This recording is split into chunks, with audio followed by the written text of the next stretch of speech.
जनाधिपाः न चैव न भविष्यामः सदेवयमतः परम् देहिनोऽस्मिन् यथा देहे कौमारं यौवनं जरा तथा देहान्तरप्राप्तिः धीरस्तत्र न मुह्यति मात्रा स्पर्शात् कौन्तेय शीतोष्णसुखदुःखदाः आगमापायिनो नित्याः सांसितिक्षस्व भारत यं विना व्यतयन्त्येते पुरुषं पुरुषर्षभ समदुःखसुखं धीरं सोऽमृतत्वाय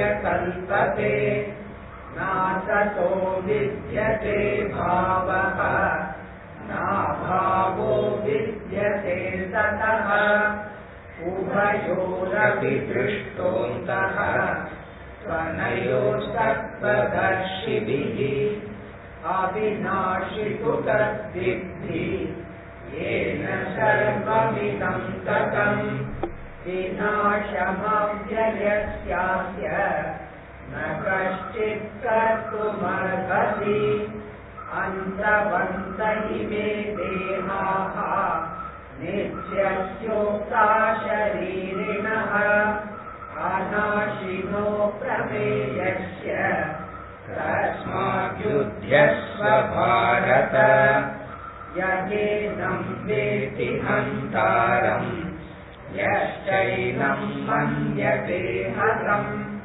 उभौ तौ न विजानीतः नायं हन्ति न हन्यते न जायते म्रियते वा कदाचित् नायं भूत्वा भविता वा न भूयः अजो नित्यः शाश्वतोऽयं पुराणः न हन्यते हन्यमाने शरीरे।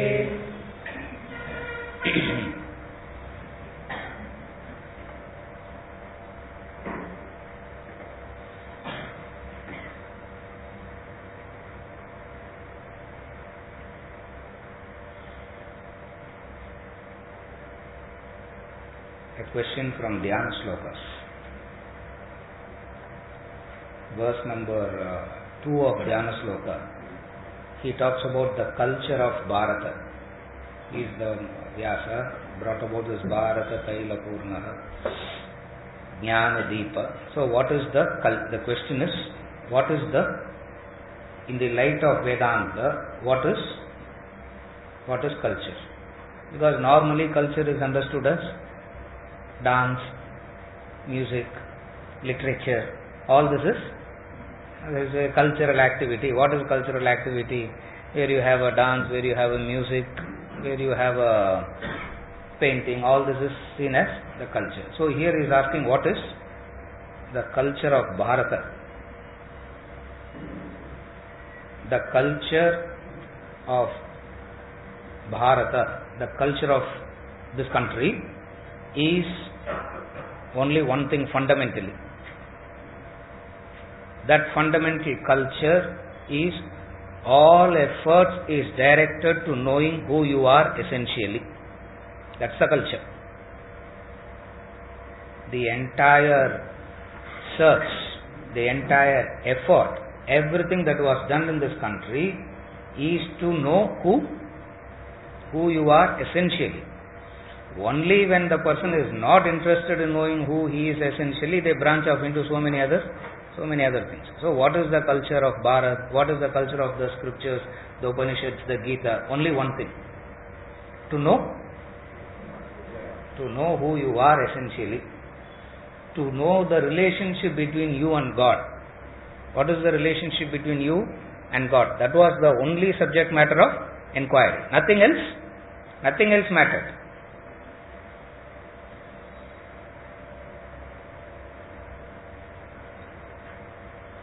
Every field of activity is seen how to connect to the self. For example, the music. Music wasn't for entertainment. Music was seen as a part of bhakti, so that you unite with God. Music is not seen as how music is in today. When you are bored, what to do? Listen to some music. Music is not for entertainment. Every facet of life. Action is not for acquiring wealth. Through action, how can I get back to self? Through emotion, how can I get back to self?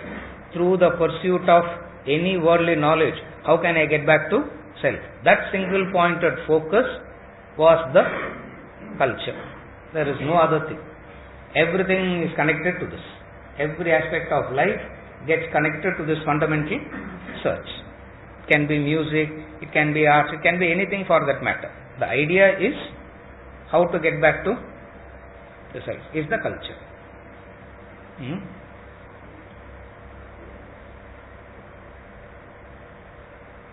Through action, yajna karma, obligatory duties. Through action, it is always yajna karma, obligatory duties.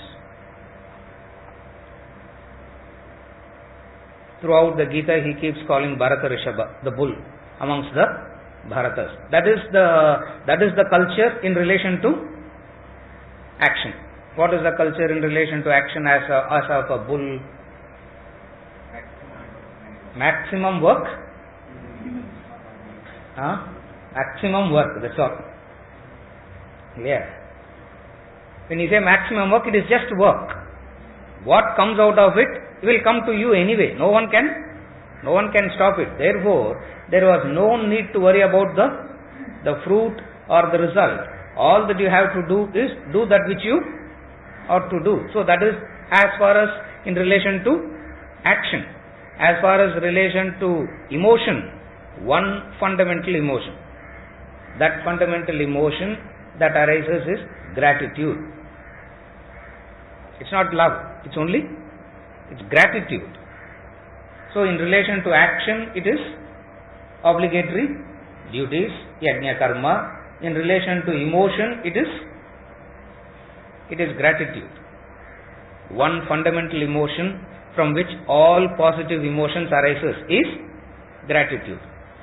One emotion from which ingratitude is that base emotion from which all negative emotions arises. Therefore, in relation to emotion, it is only on how to develop this gratitude. That's why they say, be grateful to father, be grateful to mother, be grateful to nature, be grateful to everything that you encounter in life. That is in relation to the emotion, gratitude. The culture was.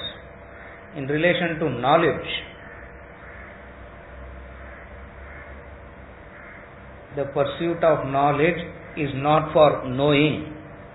The culture. The pursuit of knowledge is not for knowing. The pursuit of knowledge is to understand. Is to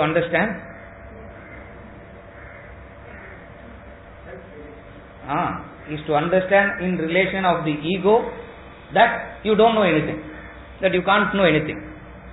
In relation to the self, it is knowing self-realization. In relation to the in the relative sense, the pursuit of knowledge is not to know, is not in terms of knowing more. The pursuit of knowledge is aimed towards knowing one factor, that you cannot know. Therefore, the pursuit of knowledge, the culture is humility.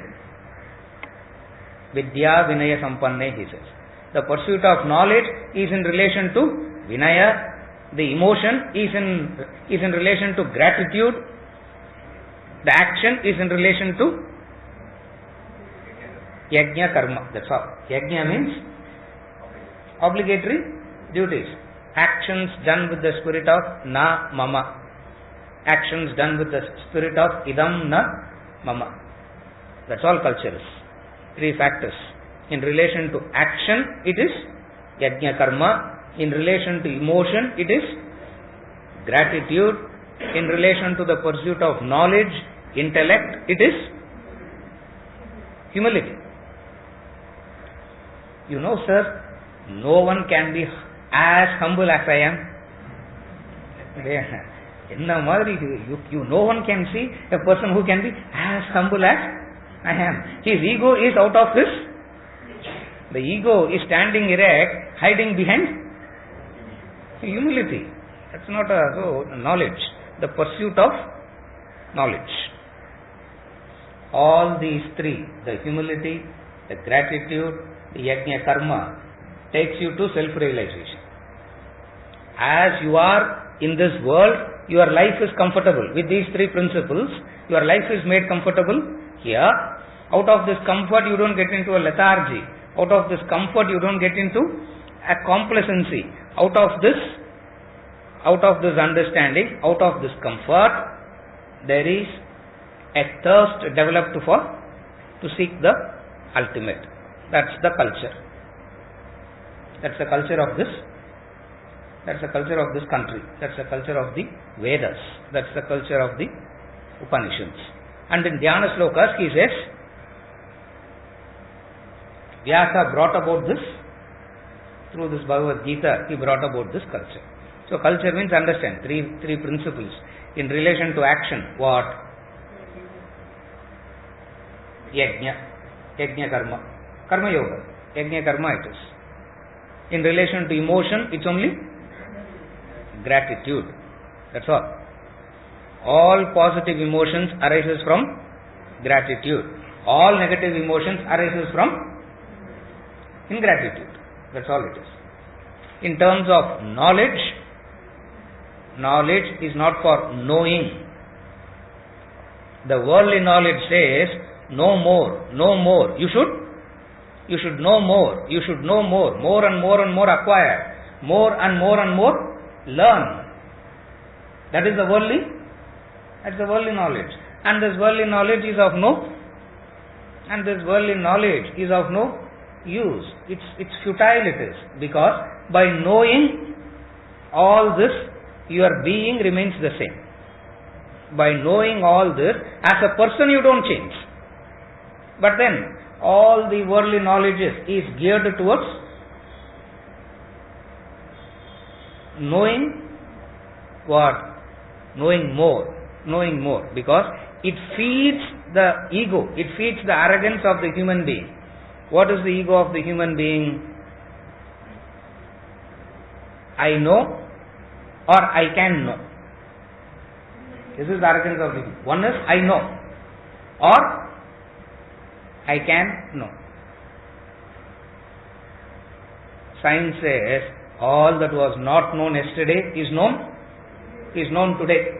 So a question of time, all that is not known today will be known tomorrow. Therefore, why are you blabbering, sir? Are you able to follow? All that was not known yesterday is known today. Continue the same logic. Where it will end? A time will come where you will know. Where you will know everything. So pursue knowledge so that you can know everything. You can know everything. That's a worldly pursuit. The true knowledge says you cannot know. Humility. And the worldly knowledge feeds the ego, feeds the arrogance. What is the ego? What is the arrogance? Just knowing. And that knowing doesn't make any difference. In the sense, the being doesn't change. You will be as you are. With all the knowledge, you still remain where you are. So the culture is in these three angles. Is it okay?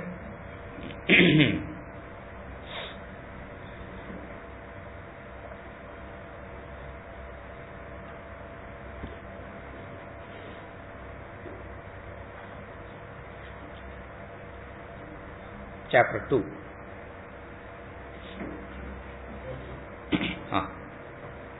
Matra pashastu kaunteya शीतोष्णसुखदुःखदाः आगमापाहिनो नित्याः शान्तितिक्षस्व Bharat मात्रा स्पर्शास्तु कौन्तेय शीतोष्णसुखदुःखदाः आगमापाहिनो नित्याः शान्तितिक्षस्व Bharat.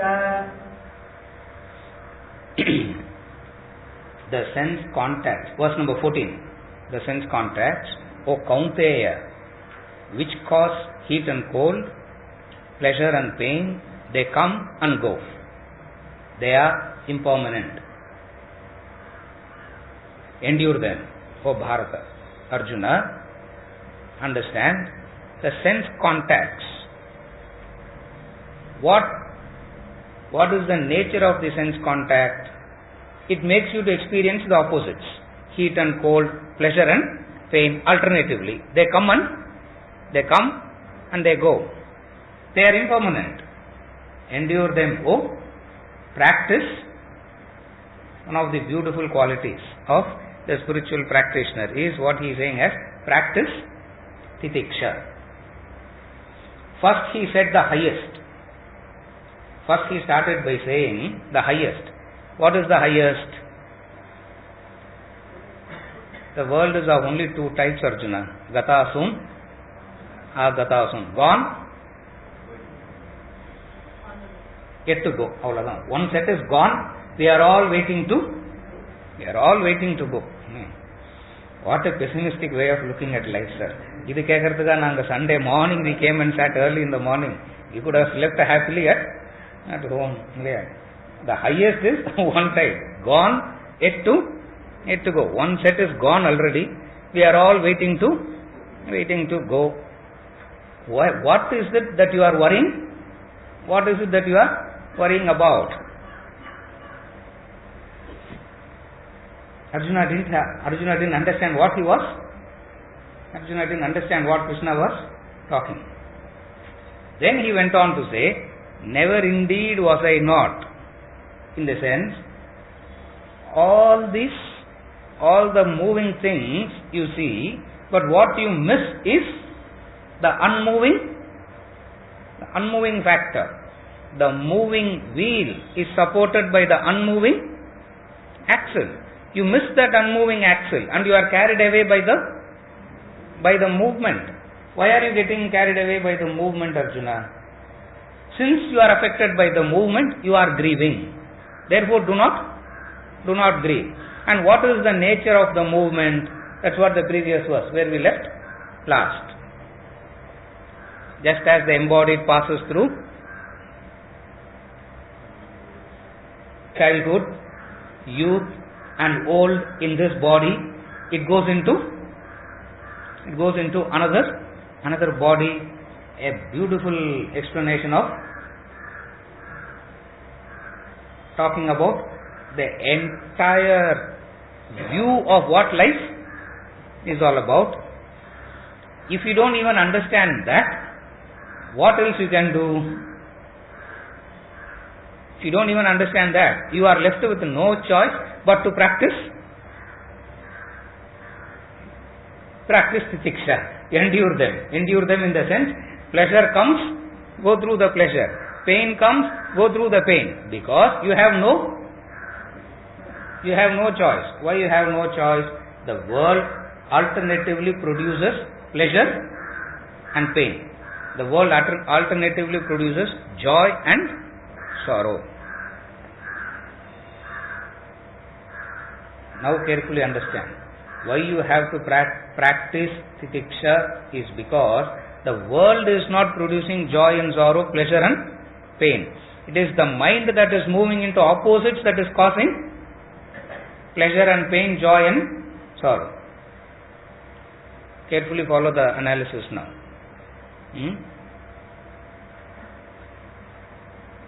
Life creates situations. Life is nothing but a situation after a situation after a situation. That's all. It is your mind that interprets it as pleasure, pain, joy, sorrow. Carefully follow. World offers only situations. Life offers only situations. Life is not so concerned about you to give joy or to give sorrow. It just goes on and on and on. It's not worried about it's not concerned about any individual existence. So it just creates situations after situations after situations. It is your mind that interprets it as pleasure and pain, joy and sorrow. Since you are helpless in relation to your mind, at this point of time, you are so helpless about your own mind because your mind has such a vicious grip on you. Your mind has such a vicious hold on you that you are a victim of the mind already. As long as you are a victim of the mind, necessarily you will be going through pain and pleasure, joy and sorrow. Till you regain the control over your mind, endure this opposites, Arjuna. You can't do anything else, just endure them, because you are not doing anything to gain mastery over the mind. You are not doing anything to gain control over the mind. Instead, what are you attempting? Instead, what are you trying?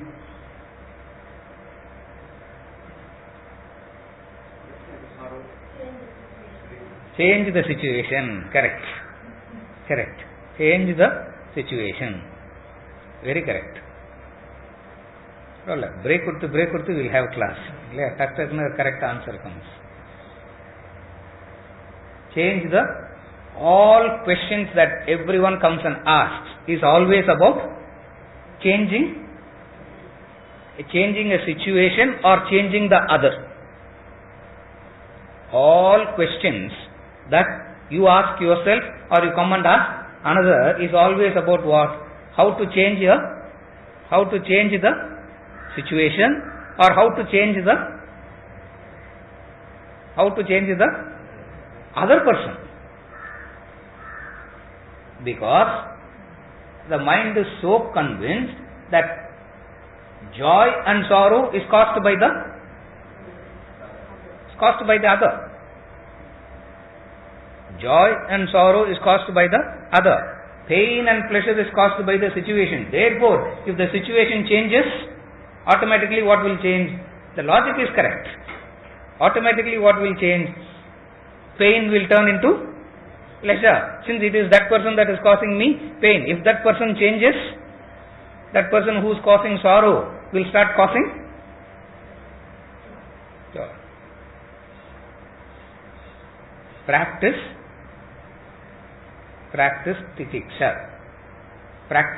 titiksha. One of the you asked about the culture of this country, no? You can also add this also to the list. Titiksha. Isavasya Upanishad talks about titiksha. One of the highest Upanishads talks about this quality, importance of practicing titiksha. Today we have lost that. Today we have lost that capacity. Titiksha is the capacity to put up with inconveniences happily.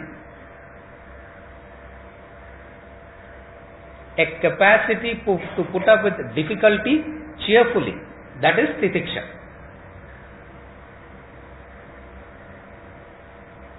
There is a headache, there is a toothache, there is a stomachache, something. It's okay, let it be there. Let it be there by itself. You do what you ought to do. You are practicing titiksha.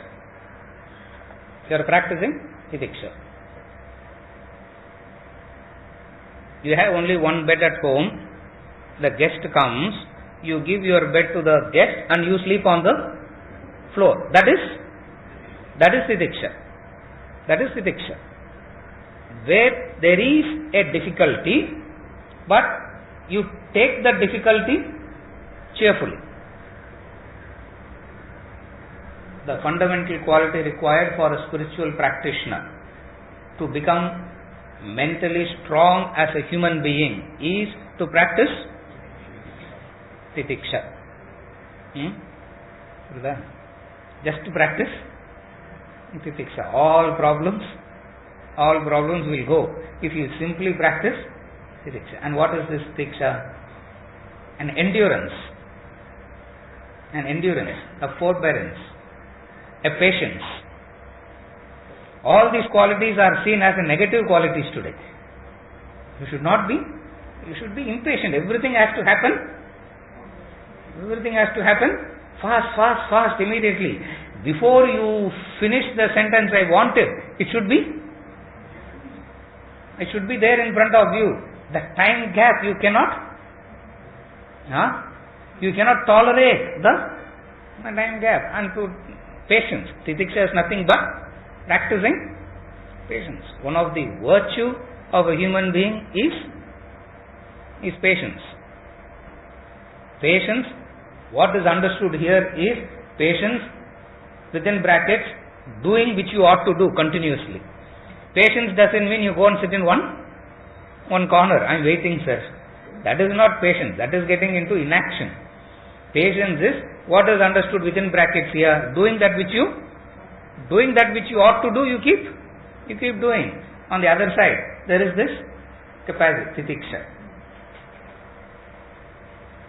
A capacity to put up with difficulty cheerfully, because the changing situations do not cater to your personality all the time.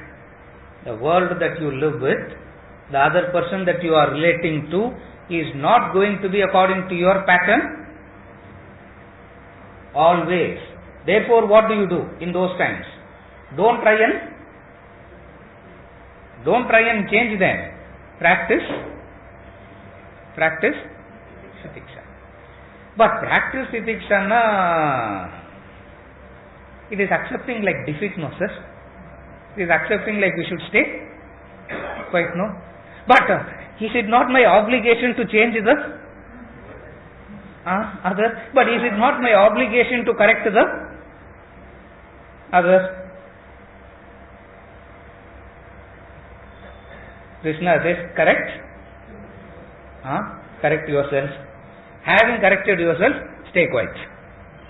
Having corrected yourself, you don't have to go and stay, you don't have to change the other, because the very fact that you have corrected yourself, you will not be left alone.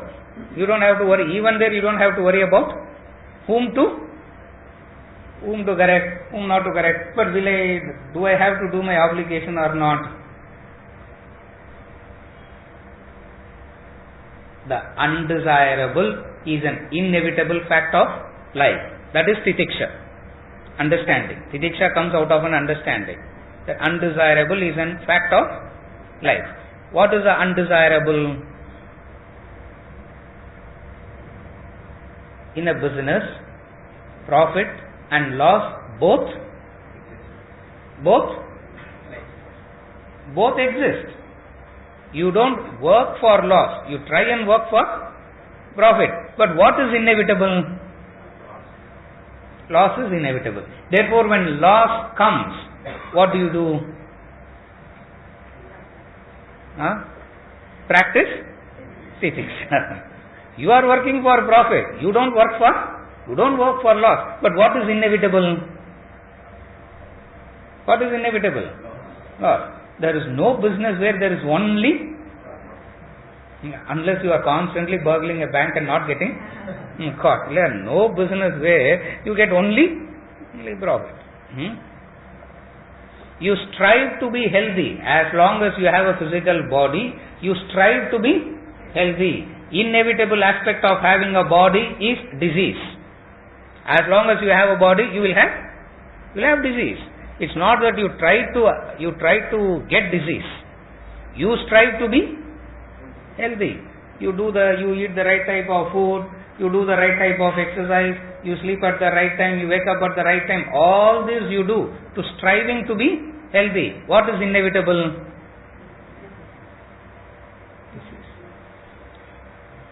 The mind cannot agree to this. The mind cannot accept it. Mind says, oh, anyway disease, no sir. அப்புறம் என்னத்துக்கு டிசிப்ளின்லாம்? Simply why bother? Anyway disease is going to come.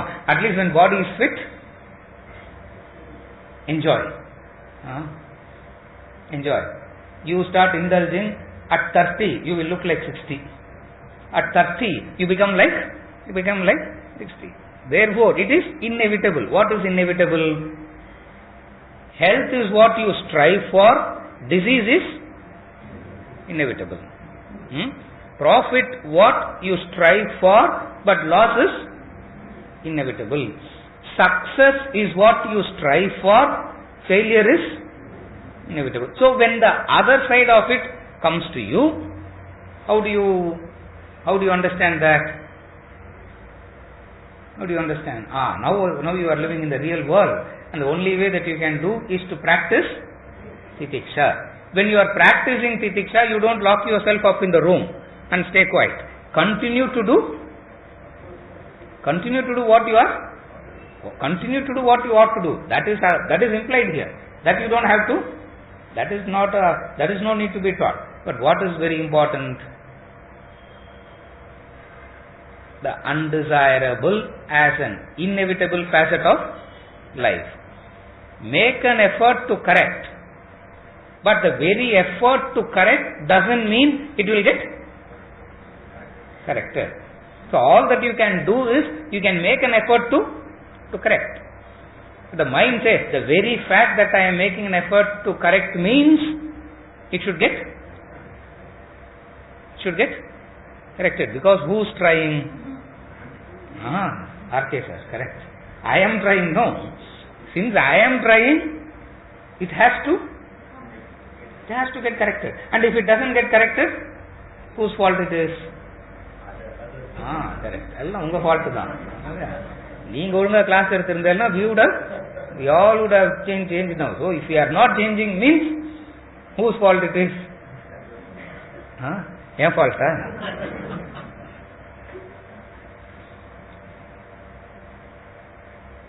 The impermanency of life, if you understand, titiksha is effortless.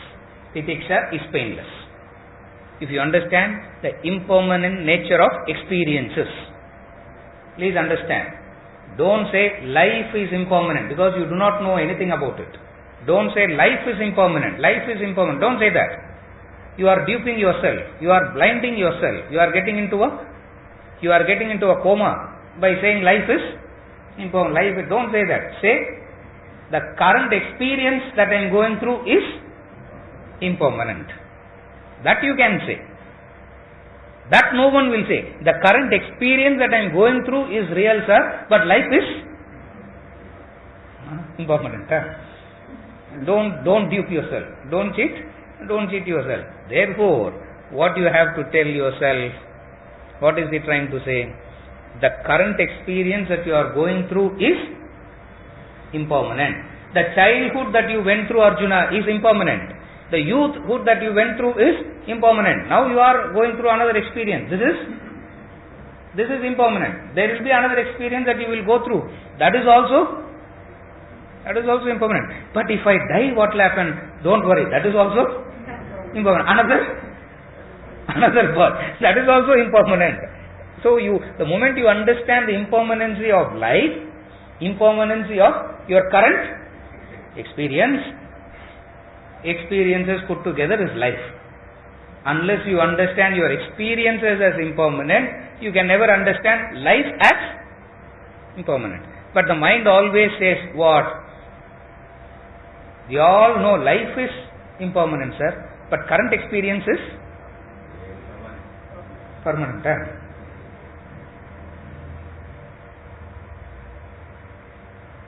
Practice titiksha. Practice titiksha.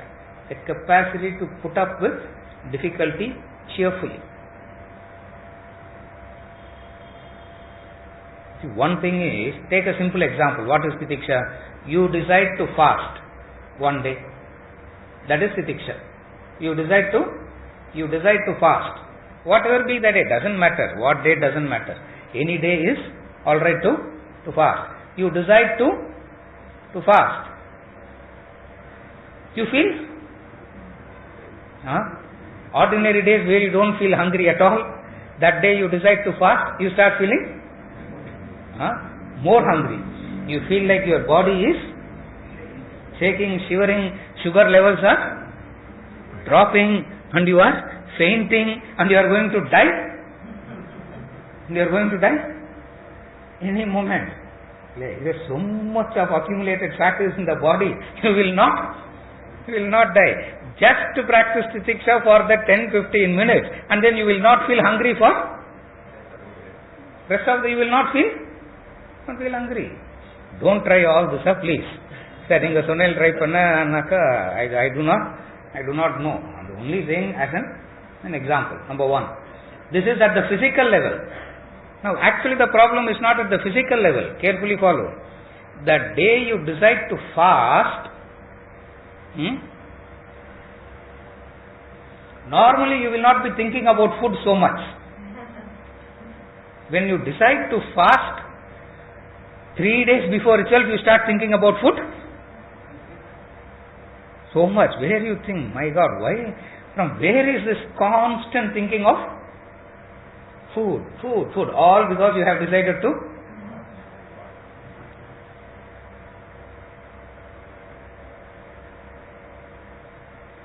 Here you understand what?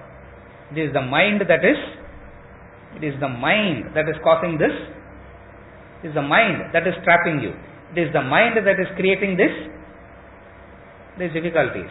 Because the nature of life is such that, the flow of life is such that opposites exist. Opposites exist. It can't be only summer, it can't be only winter. It can't be only monsoon every year. Some year monsoon, some year opposite of drought.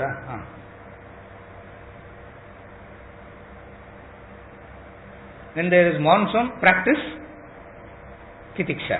When there is drought, practice titiksha. Titiksha only negative ku mattum illa. That which I don't like, I should practice titiksha. Every experience that you go through, practice titiksha. What is practicing titiksha? An understanding. What is an understanding? The current experience that I am going through is not permanent. The current experience that I am going through is not permanent. That's why the English poem book says, even this shall pass away. Even this shall pass away. Even this shall pass away. Everything keeps passing. The beauty of life is this passing. That's why life is so beautiful, life is so wonderful, because it is passing, it is changing. Imagine it's not passing, staying still the same, and you can't commit suicide also. What will you do? You understand that? Imagine you lost some pencil, you lost some toy when you are a child. Some toy you lost.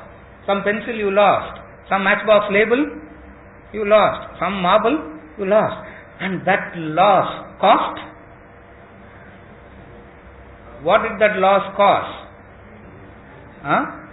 Excruciating pain, excruciating sorrow, excruciating suffering. Imagine it's still staying the same now. What you can do? You can't do anything. It keeps passing. Divine, with all its love and grace upon us, kept the world as changing, passing, fleeting. Be grateful to that divine and practice titiksha. The sense contacts which causes heat and cold, pleasure and pain, joy and sorrow, they come and go. They are impermanent. They come and they go. They are impermanent. Endure them, Arjuna. Practice. This is from the philosophical things. Technically what happens is, the sense contacts. The senses, the 5 senses contacts the world, through which the stimuli enters. The senses are designed to allow the stimuli to enter you, and it is the mind that interprets the stimuli. If the mind interprets the stimuli, what happens? If the intellect interprets the stimuli, what happens? That's all life is all about. Again I repeat, the senses are designed to receive the stimuli. The eyes are designed to receive stimuli. The ears are designed to receive the stimuli. Now, in a classroom like this, your ear is receiving the stimuli through sound. Through sound, it is receiving some stimuli. It is receiving.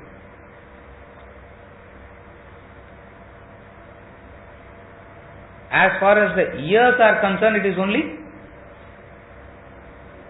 As far as the ears are concerned, it's only noise. Correct. It's only noise. It's only sound. It's the mind that makes it. ரொம்ப போர் அடிக்கிறாருப்பா, இது எவ்வளோ வாட்டி கேட்டுட்டோம். சரி, இன்னைக்கு வேற ஏதாவது பண்ணியிருந்துருக்கலாம்.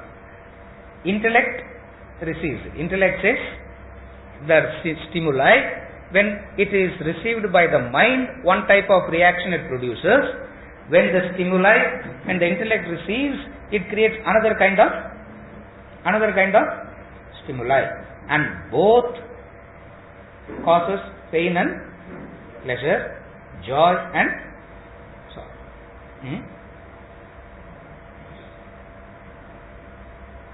And all these experiences are fleeting, passing. Why they are fleeting, why they are passing, is because the nature of an experience is such that it keeps flowing. Flow means change. In changes, some changes are acceptable to you, some changes are not acceptable to you. Some changes are very pleasurable to you, some changes are very unpleasant. When changes are in the way that you want it to happen, you say, life is very good, sir. Life is very good because the changes are happening according to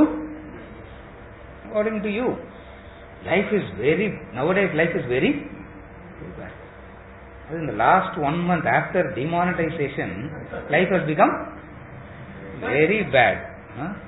Very bad. I don't know whether it has turned bad or it has turned good. God only. I don't know.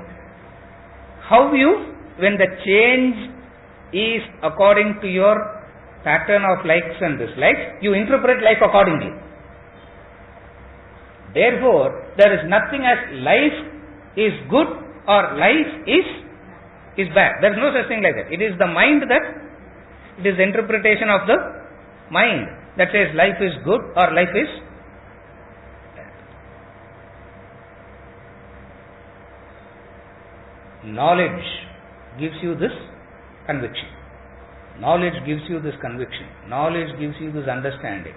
What is understanding? They are all impermanent. Whenever they talk about impermanency, understand the current experience that you are going through is impermanent. When you can understand your current experience as impermanent, you become detached.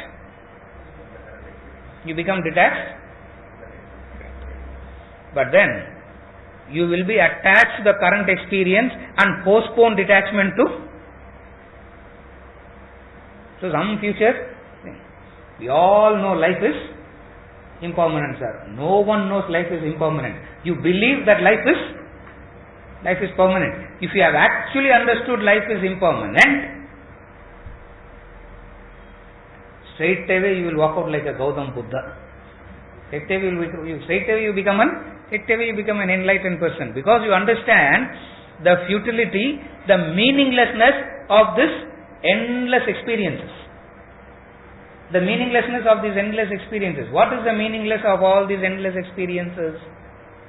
There is a birth, there is a growth, there is an existence, there is a strife, there is a struggle. You create a family, you create something, you do something. What happens?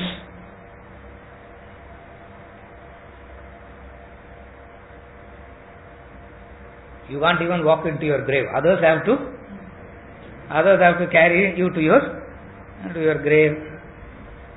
You understand the meaninglessness of life. You understand the uselessness of life when you understand your current experience as impermanent. Whatsoever your current experiences, can be pleasure, can be pain, can be joy, can be sorrow. Use it for both. Don't use it selectively. Don't use it selectively. The problem is we use it selectively. What is selective using means? In Mahabharata,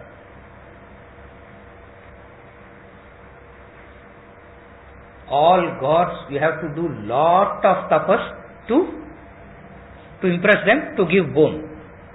Any god, it can be Shiva, it can be Vishnu, it can be Brahma, I don't know what all gods is there. You have to do lot of tapas to impress that god, for that god to come and give you a boon. Only God, where you don't have to do anything and he will come and liberally grant boons, is Krishna. Only with Krishna I don't have to do anything. He will come and grant you a boon. But then you can't go and ask him the next day, why you didn't work? Because he will say, ask that Krishna of yesterday, today I am you can't do anything with him. So he has no problems of giving boons. So he liberally gave boons. So as he was giving boons, everyone he was giving. So he came to Kunti and asked, what do you want? Ask for a boon. What boon you want? You ask. And she asked, please make sure that I suffer again and again and again.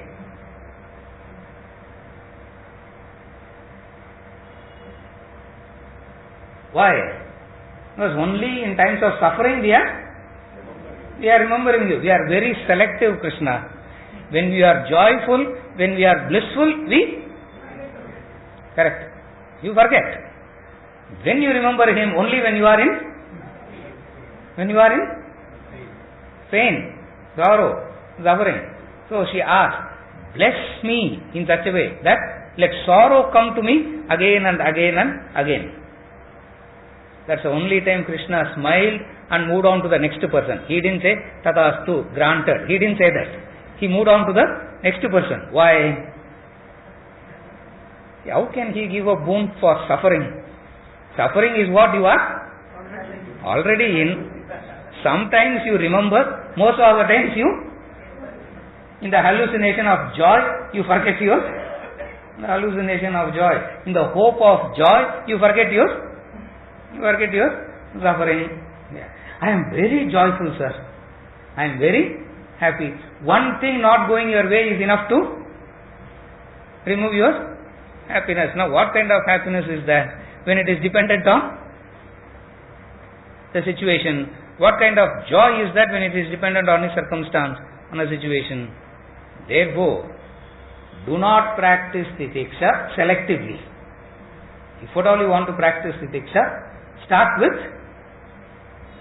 don't start with sorrowful situation, start with joyful situations. Assuming that this class is a very joyful happening now, I do not know what. Supposing if this class is a very joyful thing happening to you now, tell yourself, even they shall pass away. Even they shall pass away. Even they shall pass away. Even they shall pass away is a plain recognition of a fact. Please understand that. You are not doing any favor to yourself by saying all this. You are only recognizing a fact. Mind will be uncomfortable in facts, because mind always wants Mind is comfortable only in, mind is not comfortable with truth. Mind is not comfortable with facts. Mind is always comfortable with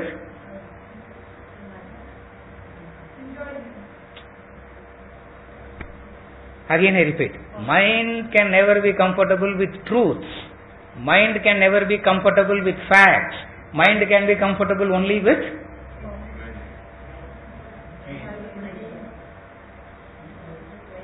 lies. Correct. அதான் ஃப்ரெஷ்ஷாக வந்திருக்கல, அதனால கரெக்டாக இருக்கும் இல்லையா? இல்லையா? Doctor came for the first day today. See, why did I even come today? Truth. Opposite of truth is lie. Mind is that which is comfortable in lies. It cannot be comfortable in truth. That's why they say, facts are painful. Facts are always painful. To whom? To whom it is painful? To what it is painful? To the mind it is painful. Not to you. To the mind it is always painful. Intellect says it is a fact and you can't do anything about it. Practice fiction. Mind is comfortable in lies. And what is the lie?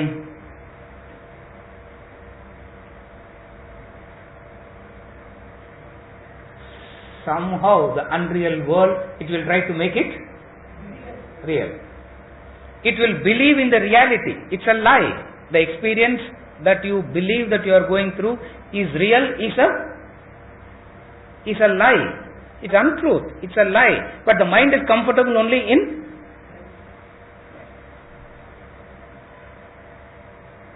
That's why it asks for promises. That's why it asks for promises. Promise me that you will love me forever. No?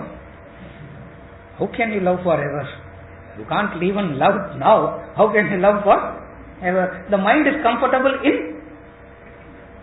that lie and it believes in it.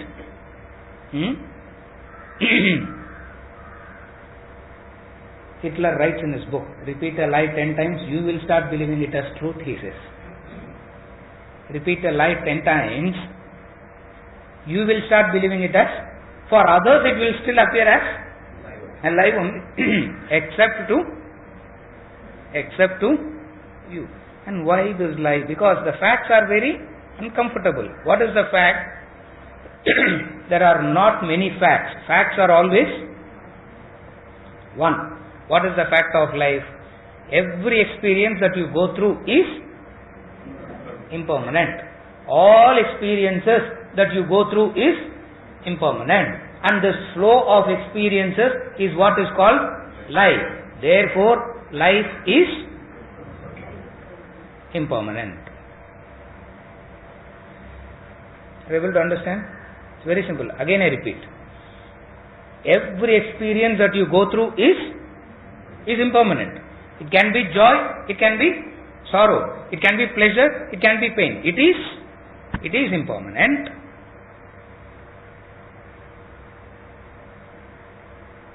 Not only that it is impermanent, alternatively it keeps happening, and flow of these experiences is called life. Flow of these experiences is called life. If unit experiences are impermanent, if all the unit experiences are impermanent, what will be the total? Impermanent. Therefore, practice. Therefore, whatever experience you go through, practice. When you understand the impermanency, a thirst will be created in you to search for what is permanent. All this is aimed at to create a thirst, a search for what is permanent. You follow what I am saying? But the mind is that which is comfortable in untruth. Mind is that which is comfortable in lies. That's why mind means untruth, lie, unfaithful. Truth comes from knowledge. Truth comes from the highest understanding. till you get to that understanding, Arjuna, what you can do? Practice titiksha. Practicing titiksha with the understanding of what? Doing that which you ought to do. If you do this, if you practice titiksha, question, if I practice titiksha, what will happen, sir? Okay, நீங்க சொல்றபடி கேட்கறதுக்குள்ள நல்லா தான் இருக்குது. If I practice titiksha, what will happen to me? What will I get? Verse number 15 படிங்க. यं हि न व्यथयन्त्येते पुरुषं पुरुषर्षभ समदुःखसुखं धीरम् सोऽमृतत्वाय कल्पते. यं हि न व्यथयन्त्येते पुरुषं पुरुषर्षभ समदुःखसुखं धीरम् सोऽमृतत्वाय कल्पते. The man whom verily these afflict not, O Purusharshava, balanced in pain and pleasure, steadfast, he is fit for immortality. சொல்லுங்க. ஒரு break இல்ல. We'll go back to previous verse now. Try? Did I say that? Correct. Because when we say practice titiksha, it will be misunderstood as a kind of inactive state where the person need not do anything at all. No, that's not what is meant by titiksha. You need to act as though it is under your control, but then what you need to understand?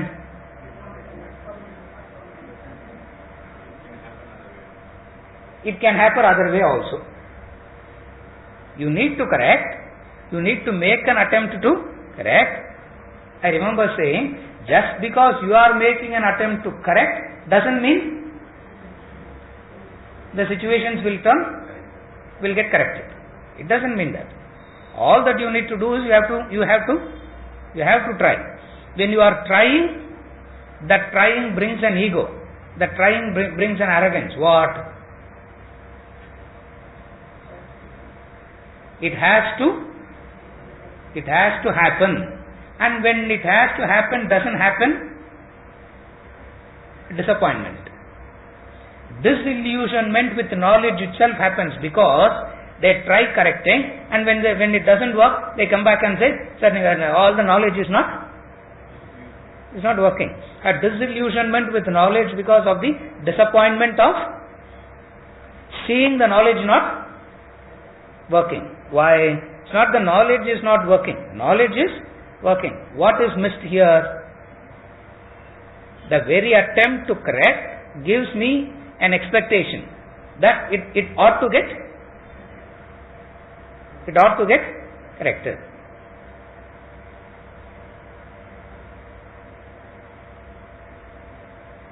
He says, I have to speak as though everyone will understand what I am saying, and yet have the full understanding that no one understands. If no one understands it, then why even speak? But then if I am speaking, means somewhere someone must understand. A fine balance between what you ought to do and what comes out of it. What comes out of it is not yours. What's going to happen? What is it that you ought to do? Therefore, I said, you correct. You trying to correct. Class முடிஞ்ச உடனே erase பண்ணிடுங்க அத. What I'm going to say now. You trying to correct is the most foolish thing you can do, that anyone can do, is to try and to try and correct. Because always the attempt to correct whom? Whom?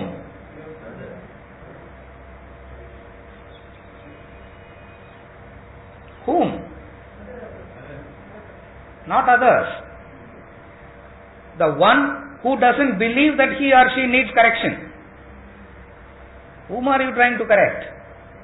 You try to correct someone else, and that person doesn't believe that he or she needs correction. That's why it is futile. You think the child needs correction. The child thinks the parent needs correction. The husband thinks wife needs correction. The wife thinks husband needs correction. Go to the college, you talk to the students says professors need correction. You talk to the professor says student needs correction. That's why correcting is a futile thing. If you can hold yourself and try not to correct anyone except correcting your own self, that's the ideal thing to do. That's the ideal state. But, when I say but, it's a compromise. You say but, what is the compromise? What is the compromise? That much of minimum detachment has not yet happened. When that minimum detachment has not yet happened, and to that person if you say, don't correct, don't do anything, it will be a kind of promoting indifference. Therefore, to correct that we say, try and correct. One day you will understand what? It is futile. Only to avoid the difficulty of getting into indifference. Is it? Right. Ideally speaking, under ideal circumstances, don't correct. Correct. Don't correct.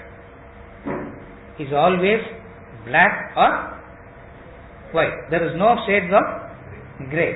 There is no shades. Either black or white. Either correct or do not correct.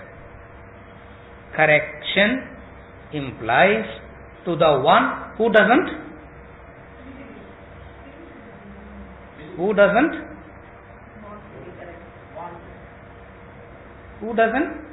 feel that they need correction. That's why it's so difficult it is to, all the human problems is because of, we try and correct one who doesn't feel the need for. The moment the need for correction comes, they will start searching. They will start looking. The problem is, you feel the need for correction and that person doesn't. Therefore, under ideal circumstances, do not try to correct others. Others in the language of Vedanta, others in the language of philosophy. What others mean here? Others doesn't mean in Argentina and America. Others mean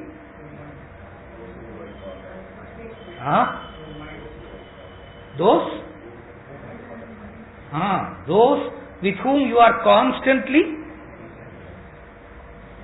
associating. Those whom your mind is constantly running behind. What you should do? Try not to correct. But then, is it not my obligation? Is it not my obligation to? The mother says, is it not my obligation to correct my child? Sir, you can't correct your child. You can only guide your child to someone who can correct. But the trouble is what? I want to Correct? Doesn't work. Lastly, to correct someone, the other person must look up to you. And the other one is not looking up to you, whatsoever you say will not work. Looking up to doesn't happen through knowledge. Looking up, when you look up to someone,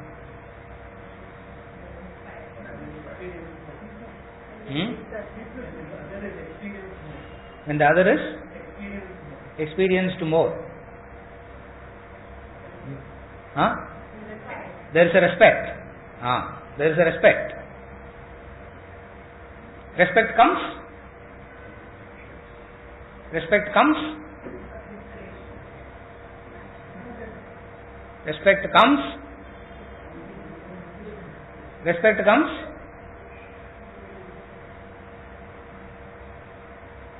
Respect comes when you understand the nobility of the intention.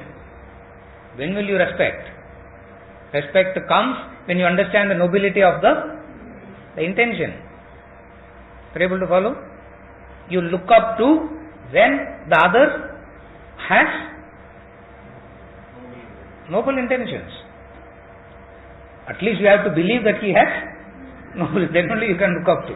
Otherwise you can never look up to. And if you cannot look up to, it will not work. Understand? Therefore, ideally, do not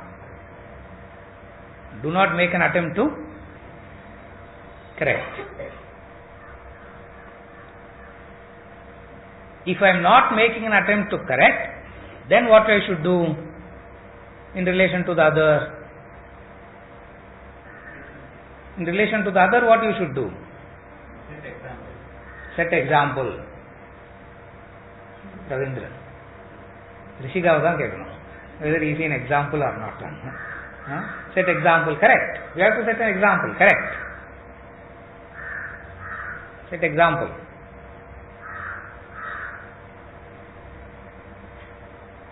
I forgot the question. What is the question?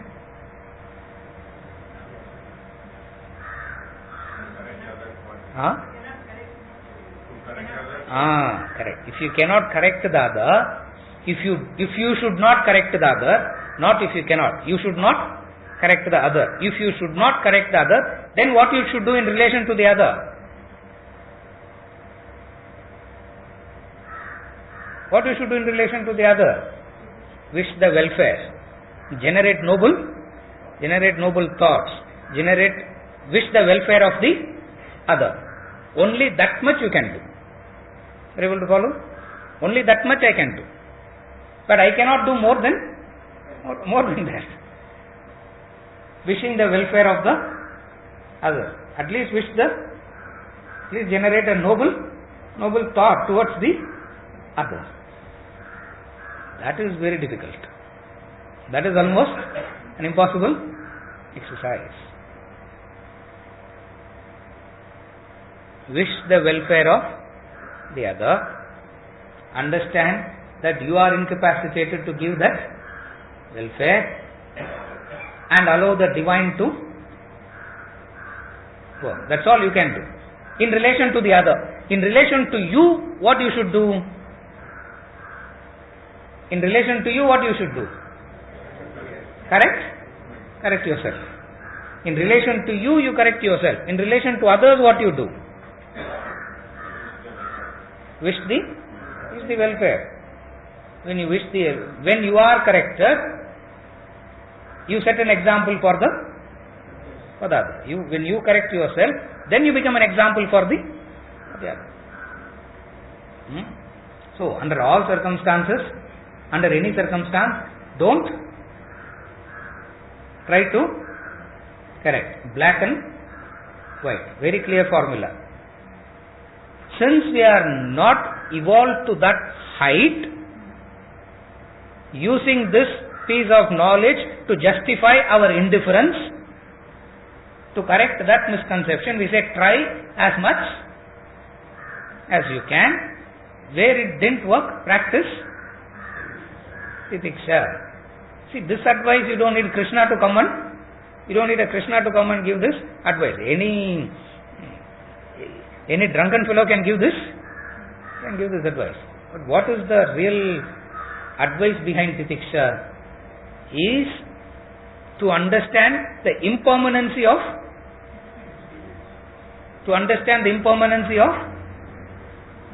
what?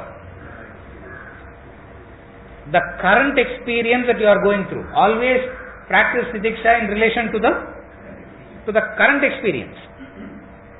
That's where you need a man like Krishna to come and tell you how to do it. Is it okay? Huh? Yes. In relation to myself, you say correct it. Correct. I am incapacitated to correct it. But you are again saying correct. You are incapacitated to correct the other, but you are fully capacitated to correct yourself. You are not incapacitated to correct yourself. The only area where you have the full capacity is to correct yourself. You are utterly incapacitated. You are completely incapacitated in relation to the other. You are completely capacitated. You are fully capacitated to correct your own self. There you need guidance. To correct your own self, you need guidance. You can't do it by yourself. There you come and surrender. You read I'm not going to that part of it. You follow what I am saying? In relation to you, you have the full capacity to correct yourself. Correcting your own self means very simple. Saying no to the mind, that's all. Mind strongly says yes, and you are not able to say no, that's all. To your mind, no one from outside can say no. To your mind, you can only say no. That's why you are incapacitated in relation to correcting anyone else, because you cannot say no to the mind of others. But you can say no to your own mind. That you can say no to.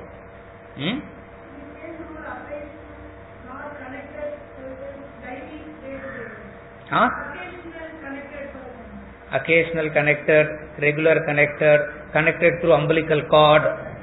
All connections, formula is only one. What?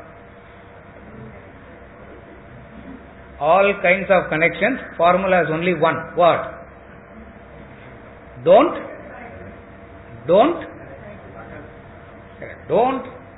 assume that you can correct. It's an assumption that you can correct. That's the problem. Don't assume that you can correct. Don't believe that you can correct. Don't assume that it's your duty to correct. எந்த மாதிரி connection இருந்தா என்ன? All kinds of connection இல்லையா? Yes. Yes. When the other person asks, what happens there, sir? You are blessed. If anyone can come and ask you that question, first thing you congratulate yourself. Say, yeah, congratulate yourself because someone has come to you saying, correct yourself. Then what do you do? Say, come 3 weeks later. Immediately don't start correcting. Yeah, say, come 3 weeks later. If they can still come 3 weeks later, they are really ready for correction. Yeah. So ordinary don't grab. First thing, congratulate yourself and then say, come 3 weeks. In 3 weeks, what I should do? Don't call me. If they call you, don't answer the phone. You understand that? Because it can't be a superficial excitement. Wanting to change, wanting to grow cannot be a superficial excitement. Cannot be something driven by A difficulty of it cannot be driven by a situation. It has to come out of an understanding. To know whether the understanding is there or not, you need to give that much time. That's where in the Upanishads, the student comes, having left everything, risking his life. The student comes to the teacher and asks this question, and the master says, ask me this question after 1 year. Abara, thank you sir, he can't go back. 1 year what he should do? He should stay put there. Clear. Free service. 1 year of free service to the master. No guarantee whether at the end of the first year your question will be answered or not.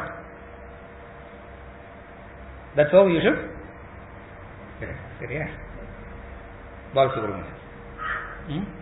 Even if they ask, when someone comes and asks, you are very lucky. Now no hope. I am waiting on the hope. Someone will come.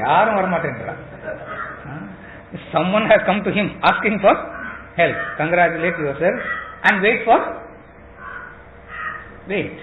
Tell them, wait. There is no need to hurry, because correction, growth doesn't happen in a hurry. In Bhajagovindam he says, Kurvavadanam Mahadavadanam. Last verse Bhajagovindam he says, do it carefully, do it slowly, don't rush into it. The 18th chapter of the Bhagavad Gita, the last few verses, he says, do it slowly, don't get excited, don't jump, don't try to accelerate it fast, let it take its natural course. What happens if you practice titiksha? 1 minute I will say, and then I will continue next week. Then I will get sleepless nights for 1 week. What happens if you practice all this titiksha? Verse number 15. He says, you will be fit for immortality. That's the reason you have to practice titiksha. In a serial Madhuri Kadai, next week we will wait until there. We have to conclude. And wonderful is that 15th verse. If you practice titiksha, verse number 14, Tam titikshasva bharata. Oh Arjuna, practice titiksha. Okay, what happens if I practice titiksha? What happens? The man whom verily these afflict not. These means the pairs of opposite of the previous verse. These afflict not. O Purusharshaba, balanced. When you practice titiksha, you become balanced in pain and pleasure. Balanced in pain and pleasure in one opposite means to the entire range of opposites, you become balanced. Be steadfast in that. Not just for 1 minute. If you can practice this titiksha steadfastly, what will happen to you? What will happen to you? You will be fit for immortality. Amrutatvaya kalpate. You will be fit for immortality when you practice titiksha. And practicing titiksha steadfastly. It's not just practicing every now and then. Steadfast practice. What is practice of titiksha? Whatsoever your current experience is, and understanding that it's impermanent. The next is going to come. The next is going to come. The next is going to come. When you practice this titiksha steadfast, you become fit for immortality. Arjuna, try for immortality. Through this act of battlefield, what is it that you are what is it that you are supposed to do? Not fight and win over the kingdom and sit and enjoy. It's done for what? For the sake of amrutatva, immortality. Therefore, the practice of titiksha steadfastly makes you ready for liberation, moksha. The first technique for moksha, the first technique for liberation is given out here. What is the first technique? Practice titiksha. Titiksha means understanding the impermanency of the current experiences. The moment you understand the impermanency of the current experience, it becomes a play. It becomes joyful. It becomes cheerful. It's a play. You will not get affected. If you understand it as impermanent, what will happen, sir? You will get bored. You will not. It becomes joyful. It becomes playful. It becomes cheerful. A cheerful, joyful, blissful person is fit for immortality. Not the one who is sitting and crying. Not the one who is sitting in sorrow and suffering. He is not fit for immortality. Who is fit for immortality? The person who is cheerful and joyful. Cheer and joy comes when you understand the impermanency of the current experience. When you understand the impermanence of the current situation. Seriya? Some more is there which I will take it up next class.